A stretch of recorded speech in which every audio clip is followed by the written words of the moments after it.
Electrode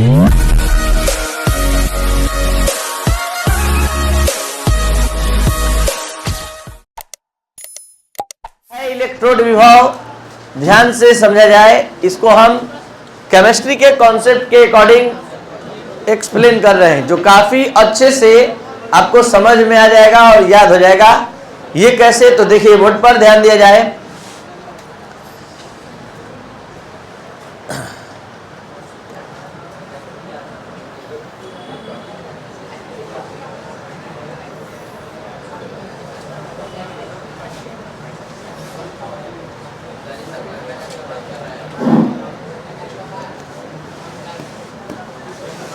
ये है एक कंटेनर और यहां एक धातु का छड़,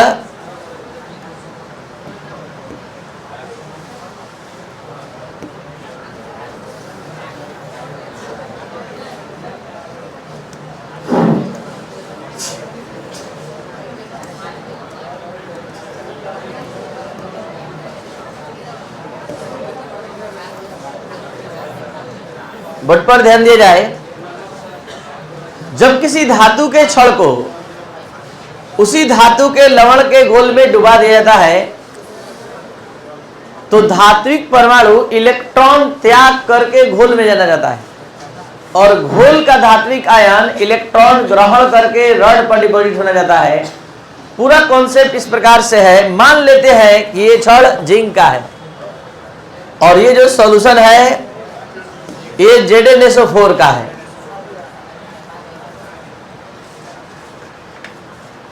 तो जिंक आयन जो घोल में है वो चाहता है कि हम इलेक्ट्रॉन ग्रहण करके गेन करके रॉड पर डिपॉजिट हो जाए, रॉड पर धात्विक परमाणु के रूप में मुक्त हो जाए।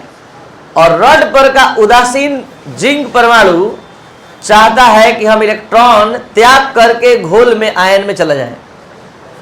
तो जीत किसी एक ही का होता है किसी विद्युत रासायनिक सेल में। अब जैसा कि स्टूडेंट जानते हैं कि विद्युत रासायनिक सेल में दो अर्ध सेल होता है, एक अर्ध सेल जिंक का और एक कॉपर का। इसमें जिंक परमाणु आयन बन के घोल में जाता है, जबकि यहाँ कॉपर आयन इलेक्ट्रॉन ग्रहण करके कॉपर उदासीन परमाणु के रूप में रॉड पर डिपॉजिट होता है। तो जब भी किसी धातु के छड़ को उसके लवण के घोल में डुबाते हैं तो धातु के छड़ पर उदासीन धात्विक परमाणु होता है और जो घोल होता है विद्युत अपघट्य का उसमें धात्विक आयन होता है। ये धात्विक आयन चाहता है कि हम इलेक्ट्रॉन ग्रहण करके रॉड पर डिपॉजिट हो और ये धात्विक परमाणु चाहता है कि हम इलेक्ट्रॉन त्याग करके घोल में जाए। लेकिन जीत किसी एक ही का होता है, काम कोई एक ही होता है। जैसे कि इसमें काम जो हुआ, जीत जो हुआ वो किसका हुआ? एटम के त्यागने का, ग्रहण का काम नहीं हो पाया। इसमें ग्रहण का काम हो गया, त्यागने का काम नहीं हुआ। इसमें एटम आयन में नहीं बदल पाया लेकिन आयन एटम में बदल गया। तो हम ये समझाना चाहते हैं कि जब भी आप कोई अर्ध सेल बनाते हैं तो अर्ध सेल में धातु के रॉड को उसके लवण के घोल में डुबाते हैं। तो धात्विक परमाणु चाहता है कि हम इलेक्ट्रॉन त्याग करके घोल में जाएं और धात्विक आयन चाहता है कि इलेक्ट्रॉन ग्रहण करके रॉड पर डिपॉजिट हो। तो जिस क्षमता से धात्विक परमाणु इलेक्ट्रॉन त्याग करके घोल में जाता है या जिस क्षमता से धात्विक आयन इलेक्ट्रॉन ग्रहण करके रॉड पर डिपॉजिट होता है, उसी क्षमता का नाम, उसी कैपेसिटी का नाम इलेक्ट्रोड विभव है। एक लाइन में बोले कि इलेक्ट्रोड विभव क्या है तो इलेक्ट्रॉन के त्यागने की क्षमता या ग्रहण करने की क्षमता का नाम इलेक्ट्रोड विभव है। जब आप ऐसा परिभाषा इलेक्ट्रोड विभव का सुन रहे हैं तो आप थोड़ा थोड़ा अपना समझ बढ़ा सकते हैं कि इलेक्ट्रोड विभव दो तरह का होता है, एक त्याग से उत्पन्न होने वाला और एक ग्रहण से। तो त्याग से उत्पन्न होगा तो उसका नाम ऑक्सीकरण विभव हो जाएगा। धीरे धीरे आप स्टेप बाय स्टेप अपना नॉलेज बढ़ा सकते हैं ध्यान से सुनने पर ही। और अगर ग्रहण करके विभव उत्पन्न कर रहा है तो वो अवकरण विभव।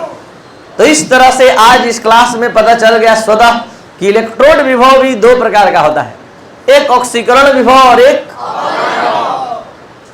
तो जब जब इलेक्ट्रॉन के त्यागने के कारण विभव उत्पन्न होगा तो वो ऑक्सीकरण विभव कहलाएगा, और ग्रहण करने के कारण विभव उत्पन्न होगा तो अवकरण विभव।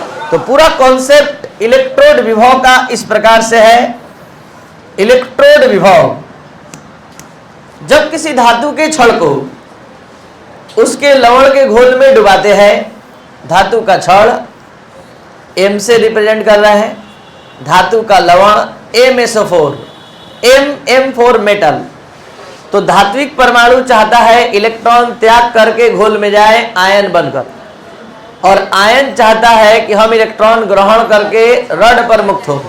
तो जिस क्षमता से धात्विक आयन, जिस क्षमता से बल्कि धात्विक परमाणु इलेक्ट्रॉन का त्याग करता है, और जिस क्षमता से धात्विक आयन इलेक्ट्रॉन ग्रहण करता है, बस उसी क्षमता का नाम क्या है, और इसको E द्वारा सूचित किया जाता है। यानी when metallic rod is dipped into its own salt solution, when metallic rod is dipped into its own salt solution, जब किसी धातु के छड़ को उसके लवण के घोल में डुबा दिया जाता है, the metallic atom has tendency to lose electron, metallic atom का क्षमता होता है इलेक्ट्रॉन त्याग करने का, और metallic ion have tendency to gain electron, metallic ion electron gain करने की टेंडेंसी रखता है। The tendency to loss electron by metallic atom और tendency to gain electron by metallic ion is called electrode potential. धात्विक परमाणु द्वारा electron त्यागने की क्षमता और धात्विक आयन द्वारा इलेक्ट्रॉन ग्रहण करने की क्षमता का नाम इलेक्ट्रोड विभव है। इस तरह से यह बात क्लियर हुआ कि इलेक्ट्रोड विभव वास्तव में इलेक्ट्रॉन त्यागने और ग्रहण करने की क्षमता को कहते हैं। तो यह दो प्रकार का होता है, एक ऑक्सीकरण विभव और एक अवकरण विभव। इलेक्ट्रोड विभव को E द्वारा सूचित किया जाता है और इसका मान 5 कारकों पर निर्भर करता है। सबसे पहला कारक क्या है? धात्विक परमाणु की प्रकृति पर, जो धात्विक परमाणु से रॉड बना है उसकी प्रकृति पर, कि वो कितना तेजी से इलेक्ट्रॉन त्याग कर सकता है। दूसरा, धात्विक आयन की प्रकृति पर, कि वो कितना तेजी से ग्रहण कर सकता है। तीसरा, घोल में स्थित धात्विक आयन की सांद्रता पर, कि उसका सांद्रता कितना है, उसका मटेरियल कितना है। चौथा, ताप पर, और पांचवा दाब पर। पांचवा दाब पर जरा सोचने लायक आ गया कारक कि यहां दाब कब प्रभावी होगा।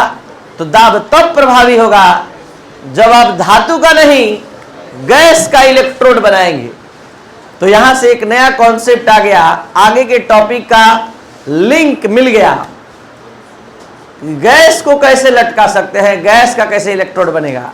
तो बनेगा, और इसके लिए एक नया टॉपिक आ रहा है, मानक हाइड्रोजन इलेक्ट्रोड। जिंक का इलेक्ट्रोड बनाना है तो जिंक का छड़ ZnSO4 के घोल में आपने डुबाया। कॉपर का इलेक्ट्रोड बनाना है तो कॉपर का छड़ CuSO4 घोल में डुबाया। हाइड्रोजन गैस का इलेक्ट्रोड बनाना है तो हाइड्रोजन गैस को लटका दीजिएगा? नहीं। तो हम एक ऐसा एक्सपेरिमेंटल सेटअप करेंगे, एक ऐसी प्रयोगिक व्यवस्था करेंगे जिससे हाइड्रोजन गैस का भी खूब बढ़िया से इलेक्ट्रोड बना सकते हैं, अर्ध सेल बना सकते हैं, जो हमारे लिए काफी उपयोगी है, जो आप नेक्स्ट क्लास में पढ़ेंगे, मानक hydrogen electrode, standard hydrogen electrode के नाम से। तो आज जाते जाते जल्दी से बता दीजिए, इलेक्ट्रोड विभव किसे कहते हैं? एक लाइन में, किसी धात्विक परमाणु द्वारा इलेक्ट्रॉन त्यागने की क्षमता या धात्विक आयन द्वारा इलेक्ट्रॉन ग्रहण करने की क्षमता को, और इसको E द्वारा सूचित करते हैं। वास्तव में इलेक्ट्रॉन त्यागने और ग्रहण करने की क्षमता का नाम ही इलेक्ट्रोड विभव है। तो जो भी स्टूडेंट इस चैनल पर नए हैं, इसको जरूर शेयर और सब्सक्राइब और लाइक करें। Thank you.